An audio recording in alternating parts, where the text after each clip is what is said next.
এই কাদের, হ্যাঁ জুবের, তোরা তো পাইকে গেছিস, তোরা বিয়ে করিস না কে? হ্যাঁ, সংসার জীবনের সবচেয়ে খারাপ মুহূর্ত কোনটা ছিল আপনার লাইফে? অনেক কিছু আছে, অনেক কিছুই হয়েছে, মানে এগুলো সব ট্রমা। খুব দুর্নীতি হচ্ছে আমার সাথে, এরকম ছবি কেন দেওয়া হচ্ছে? ওনার হাতে একটা ব্যাট আছে, সানিয়া মির্জা, আমাকে যেন কোনোভাবে যেন না লাগে দেখতে।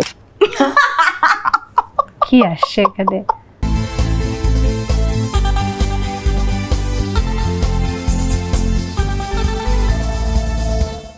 Hello everyone, welcome to the celebrity show. আপনাদের সাথে আছি আমি তমা রশিদ। দর্শক, আমাদের এই আয়োজনে আমরা চেষ্টা করি আপনাদের পছন্দের মানুষদেরকে নিয়ে আসতে। আজ রয়েছে আমার এবং আপনাদের পছন্দের একজন আর্টিস্ট তাসনুভা তিশা। তার সাথে আজ অনেক বিষয় নিয়ে গল্প হবে, অনেক কিছু জানবো। আমাদের আড্ডা তাহলে শুরু করি। ওয়েলকাম আপু, কেমন আছেন? আলহামদুলিল্লাহ ভালো আছি, তুমি কেমন আছো? আমিও খুব ভালো আছি। অনেকদিন পর আপনার সাথে দেখা, সো অনেক আড্ডা দিব আমরা একসাথে, কিন্তু খুব পেছনের গল্প দিয়ে শুরু করতে চাই, যেটা সবাই জানে, তাও আমি আজকের এই আয়োজনে, আজকের এই সেটে নতুন ভাবে জানতে চাই অভিনয়ের শুরুটা কিভাবে হয়েছিল, কারোর ইচ্ছেতে নাকি নিজের ইচ্ছেতে, ছোটবেলা থেকে প্ল্যান ছিল কিনা, ইচ এন্ড এভরিথিং। 2013-তে আমি একটা টিভিসি করি, এটা হেয়ার অয়েল প্রোডাক্ট ছিল। ওই টিভিসির থ্রু হচ্ছে আমার মিডিয়াতে কাজ করা।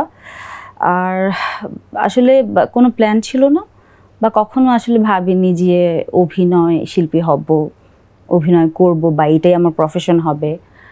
সো কখনো ভাবিনি যে আমি জানতামও না যে আমি অ্যাক্টিং করতে পারবো কি পারবো না। নেভার এভার, মানে আমার কখনো it never went through my mind. তো যাই হোক, সামহাও টিভিসি থ্রু শুরু করলাম, 1, 2, 3টা টিভিসি করলাম। তারপর 2014 সালে প্রথম নাটক করলাম ফেব্রুয়ারিতে একটা চ্যানেলের জন্য।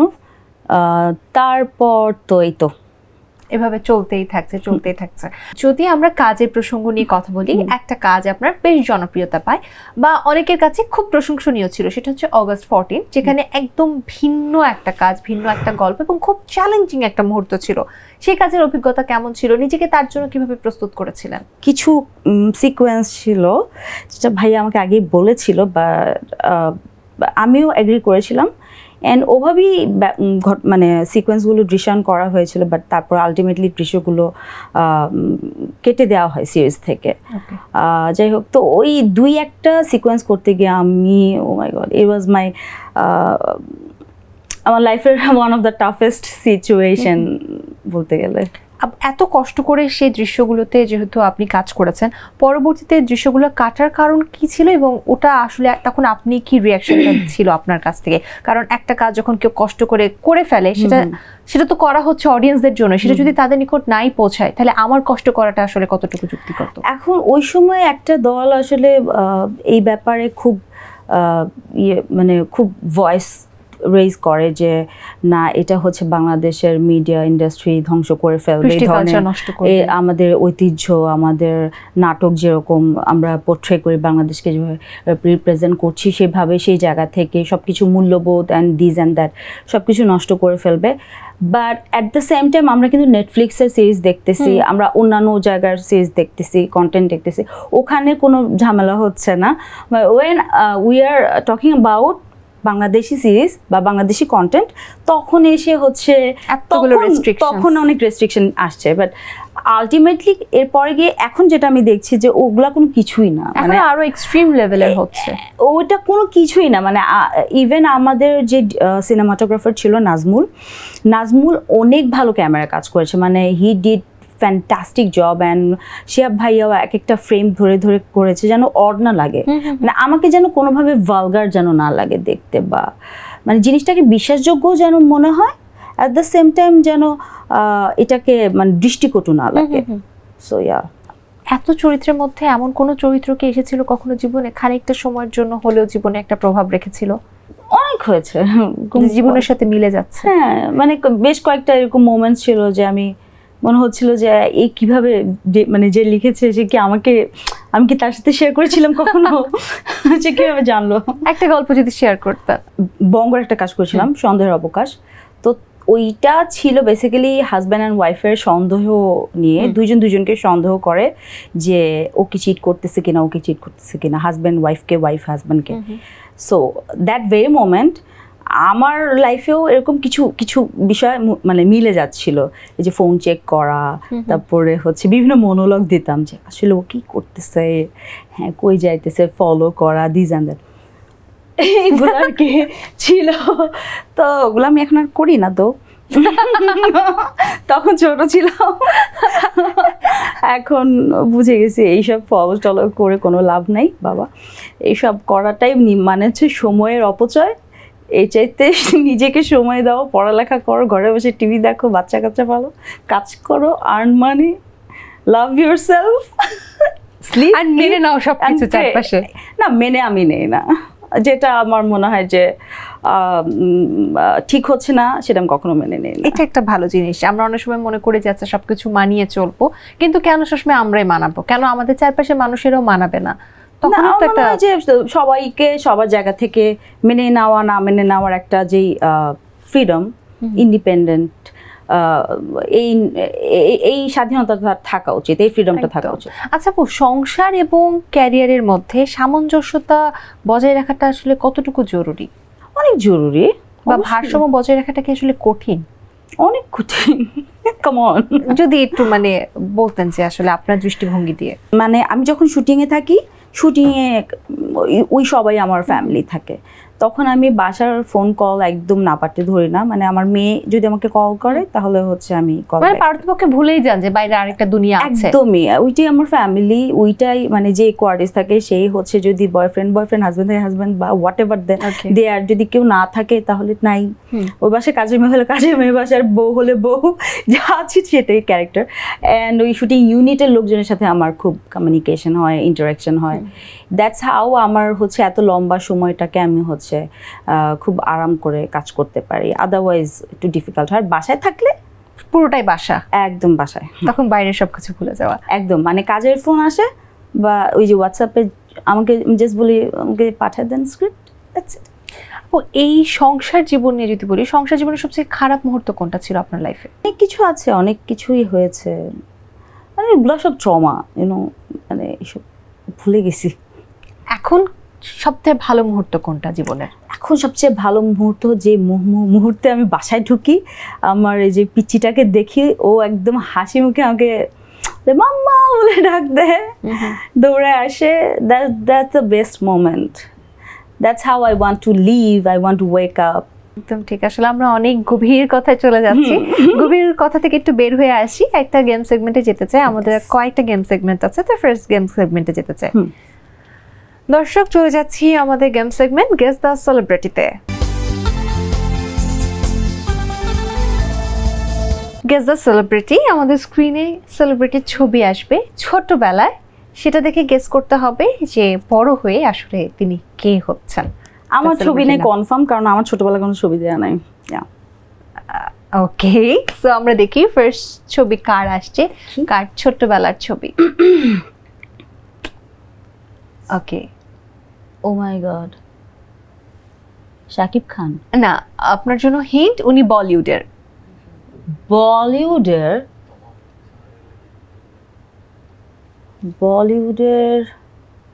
ওয়েট আপ কি রে ভাই, খুবই ফেমাস বলিউডের। Recent famous? না না, অনেক আগে 90s ফেমাস, সব সময় ফেমাস। 80s? শাহরুখ খান? না। সালমান খান? আপনি কোনটাতে আসলে? Salman Khan. Sure? Salman Khan, yes Salman Khan. Sure? ইয়া, আইজ। ওকে, দেখি আসলে কে। ইয়েস ভাই, ভাইজান, আমি এটা বলতে চাচ্ছিলাম বাট ভাবছিলাম যে এটা বললেই তো শেষ। এইরকম একটা শার্ট, মানে লাইক এটা কি বলে, টি-শার্ট। টি-শার্ট, হ্যাঁ, আমি এরকম একটা টি-শার্ট, সেম টি-শার্ট আমি আমার জামাইকে কিনে দিছি। ওকে, সো শিও কে এখন ভাইজান? না, আমার ভাইজান না, আমার জান তোমাদের ভাই, মানে আমাদের সবার ভাইজান। ওকে, পরেরটাতে যেতে চাই, দেখি কার ছোটবেলার ছবি আসে। ওকে, এটা খুবই ইন্টারেস্টিং একজন মানুষ। অক্ষয় কুমার? আপনি কি আর ভাববেন না এটাই লক করবেন? শিওর? কোনো হিন্ট? অক্ষয় কুমার। ওকে, আমরা দেখি কে। বলিউড তো না? সরি, এইটা পুরা মানে যাই হোক, আমি যেন বলছিলাম আপনি কি একটু হিন্ট নেবেন, বিকজ ওকে, বেশি ওভার কনফিডেন্স ভালো না, কোনো কিছু বেশি বেশি ভালো না। আমরা পরের ছবিতে যাই, দেখি পরের ছবি কার? ওকে, এটা কে? এটা বলিউডের না, বাংলাদেশের। সিঙ্গার হতে পারে। ইমরান ইমরান কি জানি ইমরান মাহমুদুল। কেন? খুব মিল আছে চেহারা, খুব মিল আছে। দেখাতে আমার মনে হচ্ছে হয়েছিল ওর মতো চেহারা। দেখি আমরা। যাক, এবার কনফিডেন্স কাজে আসলো। আমরা পরেরটাতে চলে যাই, দেখি এইবার কে আসে। উনি কে? খুব কিউট। এটা কি বাংলাদেশ? না, এটা বলিউড। এমন আনুষ্কা শর্মা। শিওর? এত ছোটবেলার ছবি আমি কেমনি গেস করবো ম্যান? কেন আনুষ্কা, কেন সব বাদ দিয়ে? মনে হচ্ছে আমার ছোটবেলার ছবি এরকম টাইপ। So yeah. আপনি শিওর? হ্যাঁ, আই গেস লক করব। ওকে ওকে, দেখি কে। কিভাবে? এটা আকাশ পাতাল ডিফারেন্স ছিল। You know, now game. পরের ছবি যাব। এটা কে? বাংলাদেশের। এটা হচ্ছে বলিউডের।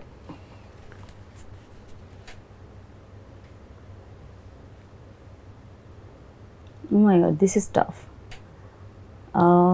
বলিউডের, এবং এখানে যে ছবিটা দেখতে পাচ্ছেন বাস্তব জীবনে বা এখন বলিউডে সে পুরো ডিফারেন্ট টাইপের। Exactly, that's why I am stuck. খুব দুর্নীতি হচ্ছে আমার সাথে, এরকম ছবি কেন দেওয়া হচ্ছে? ওনার হাতে একটা ব্যাট আছে। সানিয়া মির্জা? না। আচ্ছা, তাহলে কি দীপিকা পাড়ুকন? না। ব্যাডমিন্টন খেলার সাথে সম্পৃক্ততা কারা? না না, আমি কিন্তু বলিনি যে খেলার সাথে সম্পৃক্ত আছে। মানে ওনার হাতে একটা ব্যাট আছে, এবং দেখে মনে হচ্ছে যে উনি আসলে অনেক খেলাধুলা পছন্দ করেন, এরকম ফিটনেস। অ্যাকচুয়ালি উনি অনেক বেশি ফিট এখন পর্যন্ত, তবে একেবারে তার সাথে কোনো সম্পৃক্ততা নেই। এর অন্যতম কারণ হচ্ছে উনি ছবিতে ঝুঁটি করে আছেন। আপনি হয়তো কোনো ফিমেল পার্সন ভাবছেন, বাট উনি মূলত একজন মেয়ে। ও আচ্ছা, এটা তো কোনো ছেলে ছবি। এটা Akshay Kumar? Sure? Sure, lock করছে। ওকে, আমরা দেখি কে। Exactly, finally got it. এটা কিভাবে পারলেন? বাজি, এটা কিন্তু অনেক টাফ ছিল, বিকজ ওনার ছবিতে মনে হচ্ছিল ছোটবেলায় ফিমেল কেউ, পুরো ডিফারেন্ট। এই জন্য আমি হিন্ট দিচ্ছিলাম যে যা ভাবছেন তা না, ডিফারেন্ট কেউ। সেটা এই মানে হিন্টের থেকে বেশি ভালো হয়েছে পরের হিন্টে যেটা বলেছে, পরের ক্লুটা যেটা ফিমেল না মেল। কারণ আমি ঝুটি দেখে আই ওয়াজ লাইক, আমি খুঁজতেছিলাম যে এরকম কে নায়িকা বলে। আই কুডন্ট ফাইন্ড, বাট একজনের চেহারা তারপরেও আমার মাথায় আসছিল, বাট নামটা আমার মনে আসতেছিল না। ওকে, যাক, এটা হয়ে গেছে। আমাদের গেস্ট দ্য সেলিব্রিটি শেষ। আমরা আবারও প্রশ্নে আসছি। রাইট, এইবার হচ্ছে প্রশ্ন সন্তানদের নিয়ে। আপনার সন্তানদের সাথে কাটানো সব থেকে সুন্দর মুহূর্ত কি ছিল? সবসময় সুন্দর মুহূর্ত। স্পেশাল একটা আছে না? মানে আমার মনে হয় যে whenever I'm with my kids, every single moment is special. It is special to me. বিয়ের পর জীবনে কি কি পরিবর্তন পেলেন? হাজবেন্ড। বিয়ের আগে বয়ফ্রেন্ড ছিল, বিয়ের পর হাজবেন্ড হয়ে গেছে। এটাই পরিবর্তন। থাকে না যে অন্যরকম পরিবর্তন, নতুন ভাবে শুরু করা সবকিছু, নতুন জীবন একটা। হ্যাঁ, একেবারে নতুন। কারণ হচ্ছে এই মানুষটার সাথে তো ডেফিনেটলি দিনরাত পার করিনি, তো নতুনভাবে জেনেছি অনেক কিছু, অনেক পজিটিভ নেগেটিভ দুইজনারই। দো আমার যত নেগেটিভ যত পজিটিভ ছিল সব আগেই সব আমি বলে দিই যে ভাই আমার এই প্রবলেম, এই প্রবলেমগুলো আগে বলে দিই, আগে তিতা পরে মিঠা ভালো। মানে আগে সে জানবে ওর এতগুলো সমস্যা, পরে দেখবে আচ্ছা ভালো দিকও আছে। একটা জিনিস আপু আমরা সবাই লক্ষ্য করে থাকি, বা অনেকে আমরা বলিও, বিশেষ করে আমরা বলতে এখানে আমি দর্শকদের কথা বলছি, তারা দেখেছে মিডিয়ার যারা কাজ করে তাদের বিয়ে টিকে না, তাদের 2-3 পর ডিভোর্স হচ্ছে, আবার বিয়ে করছে, আবার ডিভোর্স হচ্ছে, কেউ ওর সাথে ভেগে যাচ্ছে, কেউ তার সাথে ভেগে যাচ্ছে। এগুলো আসলে কেন ভেগে যায় নাকি আজকালকার যুগে? কেউ ভাগে না। তাহলে কি হয়? পালায় কেউ যায় না এখন, কই পালাবে? তাও ঠিক, পৃথিবী ছোট হয়ে আসছে। মানে সব পালানোর কিছু নাই তো man, everyone is so sensible. এখন সবকিছু আন্ডারস্ট্যান্ডিং এর উপর, এখন মিডিয়া মানুষজন এটা সবই জানে।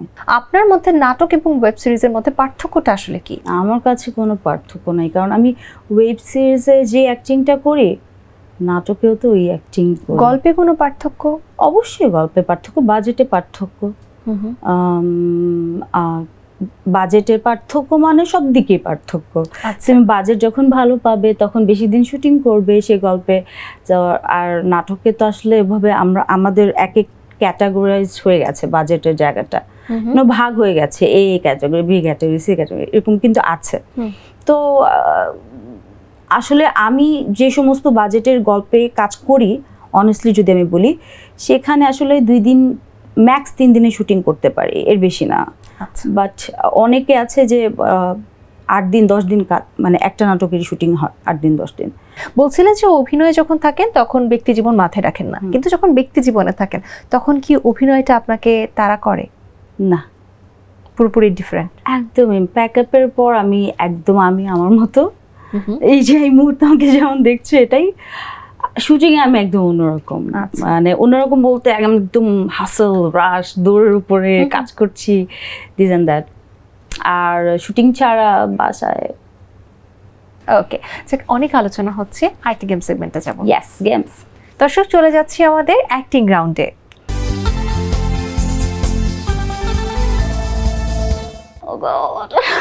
আপনার জন্য খুবই ইজি একটা রাউন্ড। নো, ইউ নো, আমার জন্য একদম ইজি না। না, যেহেতু প্রতিদিনই অভিনয়ের সাথে থাকা হয় তাই অভিনয় মোটেও কঠিন না। এখানে যে কোনো একটা পিক করুন।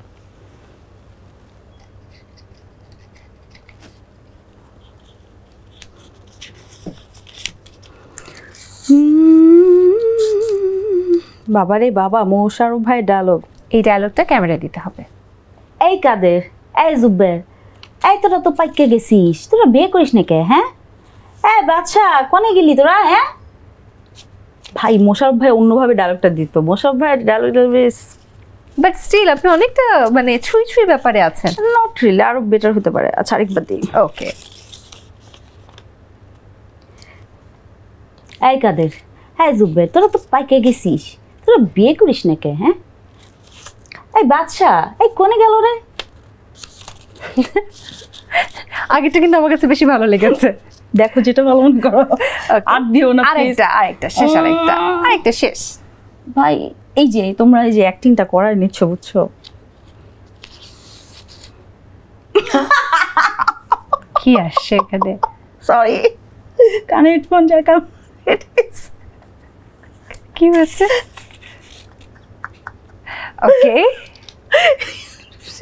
ওকে ওকে, ইন্টারেস্টিং। আমি না দেখি নাই সিনেমাটা, আমি জাস্ট মানুষের মুখে মুখে শুনছি। আমি অনেক বলছিও, এই জিল্লু মাল দে। ওকে, আপনার বেস্ট কোনো একটা ডায়লগ? আমার ডায়লগ ছাড়া খুব ভালো লাগে এক্সপ্রেশন দিতে। শুধু যত কম ডায়লগ আমি খালি এক্সপ্রেশন দেবো, মানে মনে হয় যে আমার সামনে কোয়ার্টিস্ট আমাকে অনেক কিছু শোনাইতেছে আর আমি শুনে শুনে ওইভাবে করে আমার রিয়াকশন আসতেছে। তো তুমি ডায়লগ দাও, আমি রিয়াকশন দিই। না, আপনার একটা ডায়লগ যেটা আপনার খুব পছন্দের।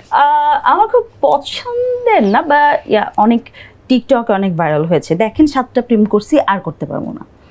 দর্শক, হ্যাঁ, এরকম একটা ডায়লগ ভুলে গেছি, প্লিজ মাফ করে দেন ভাই। ওকে, আমরা অ্যাক্টিং রাউন্ড ক্লোজ করছি।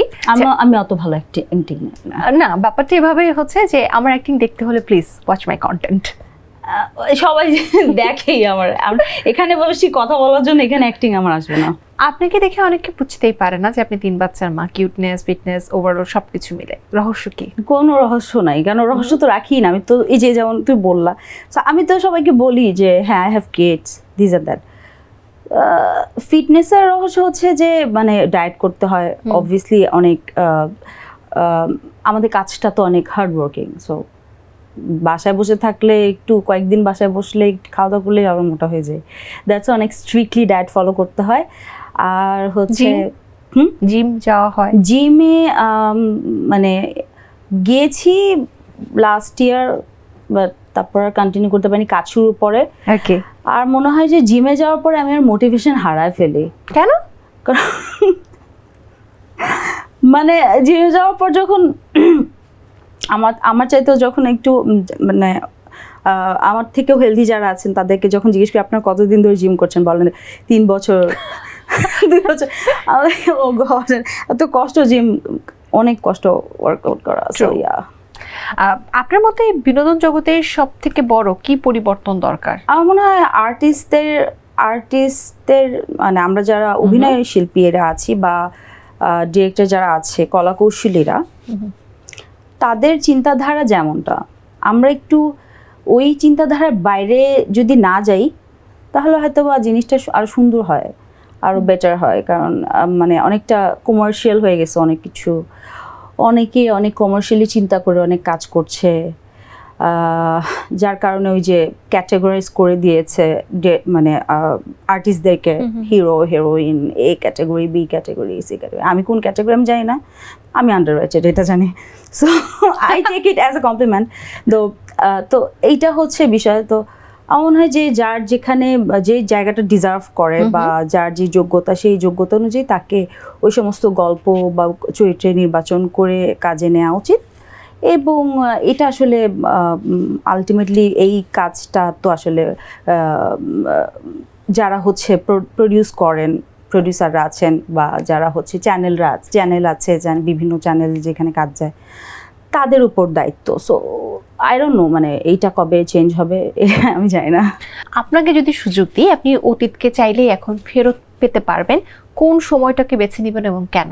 আমার মনে হয় যে 2017, 18, 19, 20 এই সময়টা, ওই সময়টাতে আমি আর একটু বেশি ফোকাসড হয়তো বা থাকতাম। এখন যেমনটা আছি, যেই রিয়েলাইজেশনটা আমার এই রিসেন্ট ডেজে হয়েছে এবং সেটা আমি তখন বুঝিনি। তো তখন কিছু ছোট ছোট বোকা কাজ করেছি, ভুল করেছি, রিগ্রেট করিনি, মানে একটা সময় করেছি রিগ্রেট অনেক বেশি। তারপর ওই রিগ্রেটে থাকাটা অনেক কষ্টকর, যার জন্য আমার মনে হয় যে ওই জায়গায় গেলে আবার ওই জিনিসগুলোকে ঠিক করতাম, নতুন করে ভাবার সুযোগ থাকতো। আপু, আপনার মাসিক হাত খরচ কত টাকা? আমার কোনো হাত খরচ নাই, মানে আমার সব খরচ করে দিতে হয়। মাসিক খরচ কত টাকা? অনেক খরচ, বাসা ভাড়া, বুয়ার টাকা, সব মিলিয়ে কত? বাচ্চার স্কুল, বাসা, এটা অনেক খরচ ম্যান। সর্বোচ্চ কত? খরচের তো হিসাব নেই, যত আসে ততই খরচ করি। মানে থাকে না একটা মাসে আপনি সর্বোচ্চ খরচ করেছেন? আমাকে তুমি যত টাকা দিবে আমি ততই খরচ করতে পারবো, ট্রাস্ট মি, আমি কোনো টাকা রাখতে পারি না, এটা হচ্ছে আমার। আমরা ধরে নিতে পারি কিভাবে যে কোনো এক মাসে আপনার 10 লক্ষ টাকা খরচ হয়েছে? 10 লক্ষ টাকা খরচ করিনি, এত লক্ষ, 3-4 লাখ টাকা খরচ করেছি, মানে ঘরের পিছনে। বা আমি অনেক শপিং করেছি হয়তো, বা ফার্নিচার কেনা বা ফার্নিচার, এসি কিনেছি, টিউশন ফি, কিছু একটা করেছি, যার জন্য অনেক। সর্বনিম্ন মানে যে খরচটা এর নিচে নামবে না আর কি, এটা একটা ফিক্সড খরচ হবে আমার। এভরি মান্থে হচ্ছে মিনিমাম আমাকে 2 লাখ টাকা রাখতে হবে for my like every responsibility, because আমাকে মানে each and every মানে এক্সপেন্স আমার, যেটা ধরো আমার উবারের টাকা আমাকে দিতে হবে। সো ইয়া, ওকে, সর্বনিম্ন 2 লক্ষ, সর্বোচ্চ 4 লক্ষ। ওকে, আপনি আর কতদিন বাঁচতে চান? মানে আমি চাইলে কি হবে নাকি? না, থাকে না ইচ্ছা আমি 100 বছর বাঁচতে চাই, এত না। আমি যতদিন সুস্থ আছি ততদিন বাঁচলে হচ্ছে, অসুস্থ হয়ে বেঁচে থাকতে চাই না। সুস্থতার সাথে বেঁচে থাকতে চান, অসুস্থ হয়ে কখনো বাঁচতে চান না, কারো বার্ডেন হতে চাই না। আমাদের যারা অডিয়েন্স আছে, দর্শক যারা দেখছে, তাদের কি বলতে চান? দর্শকদের জন্য বলবো যে আপনাদের ভালোবাসার, আপনাদের অনুপ্রেরণায়, আপনাদের কারণেই আসলে এত দিন পর্যন্ত আমি কাজ করে যাচ্ছি। আমি তাসনুভা তিশা আজকে এই পর্যায়ে, এই যে দ্য সেলিব্রিটি শোতে এসেছি, আমাকে ওরা ডেকেছে দ্য নিউজ থেকে। অ্যান্ড এটা আসলে আপনাদের ভালোবাসা ছাড়া সম্ভব কখনোই হতো না। আমি অনেক অনেক অনেক বেস্ট, অনেক ভালো লাগে যখন আপনারা বলেন আমার নাটক কবে আসবে, বা নতুন কাজ দেখতে চান, বা এই সমস্ত আপডেট জানতে চান। আমি বলবো যে আমাদের আর্টিস্টদের লাইফে অনেক কিছু হয়, আপস অ্যান্ড ডাউন, অনেক রিউমার থাকে, অনেক কিছু ঘটে। নর্মাল মানুষের লাইফে যেটা হয়, আপনাদের লাইফেও হয়তো বা সেগুলো আসে যায়। তো আমাদের লাইফে আসবে যাবে, কিন্তু আমি আপনাদেরকে বলবো যে একটা হাতের মুঠোয় ফোন, সেই ফোনের থ্রু কিছু মানে অক্ষরে কিন্তু চাপলেই আপনারা চাইলেই অনেক ভালো কিছু লিখতে পারেন। একটা ভালো কমেন্ট দেখলে আরও 10টা ভালো কমেন্ট আসে। So try to spread positivity. যত বেশি ভালো জিনিসপত্র আমরা মানে সবার কাছে মানে ছড়িয়ে দিব, তত ভালো জিনিসপত্র আমাদের কাছে আসবে। নিশ্চয়ই। থ্যাংক ইউ সো মাচ আপু, আজকে আসার জন্য, আমাদের সময় দেওয়ার জন্য। তোমাকে অনেক থ্যাংক ইউ তোমার। Thank you. সো দর্শক, এই ছিল আমাদের আজকের দ্য সেলিব্রিটি শো। আবারও দেখা হবে আপনাদের সাথে আগামী আয়োজনে। সে পর্যন্ত ভালো থাকুন, সুস্থ থাকুন। আল্লাহ হাফিজ।